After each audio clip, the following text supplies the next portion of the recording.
पोटी भाई शॉन गुल्ली और गुल्ली के घर आया था कंप्यूटर पे गेम्स खेलने के लिए। और आज शाम 5 बजे शॉन को अपने घर जाना था, लेकिन शाम होते ही मौसम खराब हो गया और धीमी धीमी बारिश शुरू हो गई। शॉन 2 घंटे से बारिश रुकने का इंतजार कर रहा है, लेकिन बारिश बंद ही नहीं हो रही।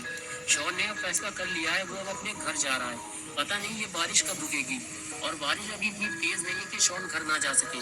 शॉन ने गुल्ली और गुल्ली से बताया कि वो शॉर्टकट यूज करेगा और जंगल के रास्ते घर जाएगा, जिससे वो 20 मिनट में घर पहुंच जाएगा। अगर वो रोड से जाएगा तो उसे 1 घंटा लग जाएगा। गुल्ली ने कहा, शॉन तुम जिस जंगल की बात कर रहे हो, तुम्हें पता है ना, सूरज डूबने के बाद वहाँ कोई नहीं जाता। गुल्ली बोला, शॉन तुम कल सुबह घर चले जाना, हम भी तुम्हारे साथ चलेंगे। इतनी रात में जाना ठीक नहीं है। गुल्ली ने शॉन से बताया कि उस जंगल में ईविल नन का एक चर्च है। कहते हैं रात में वो नन उस चर्च में आती है। उसके हाथ में एक बड़ा सा हथौड़ा होता है, जिसे भी वो चर्च के आसपास देखती है उसे हथौड़े से मारती है। शॉन को लगा गुल्ली उसे डरा रहा है। शॉन ने गुल्ली से कहा, देखो गुल्ली, मुझे डराओ मत, मुझे पता है ईविल नन मर चुकी है और अब वो मेरा कुछ नहीं बिगाड़ सकती। ये कहकर शॉन स्कूटर पे बैठ गया। गुल्ली ने कहा, ठीक है, तुम्हें जाना हो तो जाओ, लेकिन रोड से जाना, जंगल से नहीं, और जाते जाते मेरा एक काम भी कर देना। शॉन ने कहा, ठीक है, मैं रोड से ही जाऊंगा। अब तुम काम बताओ अपना, क्या करना है। गुल्ली ने कहा, तुम 2 मिनट यहीं रुको, मैं अभी आया। ये कहकर गुल्ली घर के अंदर चला गया और गुल्ली आकर स्कूटर में बैठ गया और कहने लगा, मैं और गुल्ली कल तुम्हारे घर आएंगे शॉन। और तभी गुल्ली घर से बाहर आ गया और शॉन के पास जाकर बोला, 2 दिन से कूड़ा लेने वाली नहीं आई है शॉन, तुम इसे ले जाकर कूड़ेदान में डाल देना। बड़े चौराहे के पास जहाँ बाबा चूरन बेचते हैं, उसी के पास उल्टे हाथ की तरफ कूड़ेदान है, वहीं इसे डाल देना।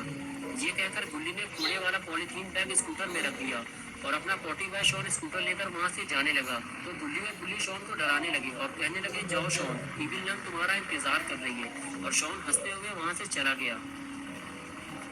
शॉन थोड़ी ही दूर पहुंचा था कि बारिश तेज होने लगी और अब शॉन के समझ में नहीं आ रहा कि वो क्या करे। शॉन ने कुछ दूर जाकर स्कूटर रोक दिया। शॉन थोड़ा कंफ्यूज है कि वो रोड से होता हुआ अपने घर जाए या फिर जंगल के रास्ते। गुल्ली और गुल्ली ने मना किया था जंगल से मत जाना, लेकिन रोड से जाने में आधे घंटे से ज्यादा टाइम लगेगा और बारिश की वजह से अंधेरा बढ़ता ही जा रहा है।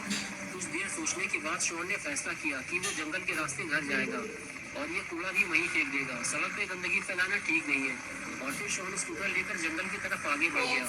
शॉन इससे पहले कभी भी इस जंगल के रास्ते अपने घर नहीं गया। आज पहली बार वो इस जंगल से होता हुआ अपने घर जाएगा, लेकिन शॉन की बेवकूफ़ी कहीं उसे भारी न पड़ जाए।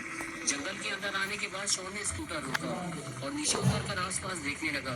तभी शॉन को कुछ दूर सामने एक पेड़ गिरा हुआ दिखाई दिया।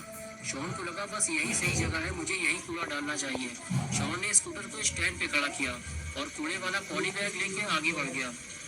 शॉन ने उस गिरे हुए पेड़ के पास जाकर कूड़ा डाल दिया,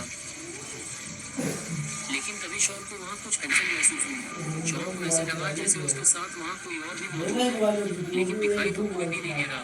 शॉन को लगा कहीं कोई जानवर तो आसपास नहीं है।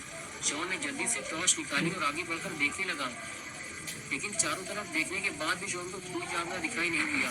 लेकिन फिर वो आवाज़ कैसी थी? शॉन ये सब सोच ही रहा था कि तभी किसी चीज़ की आवाज़ ने शॉन को डरा दिया।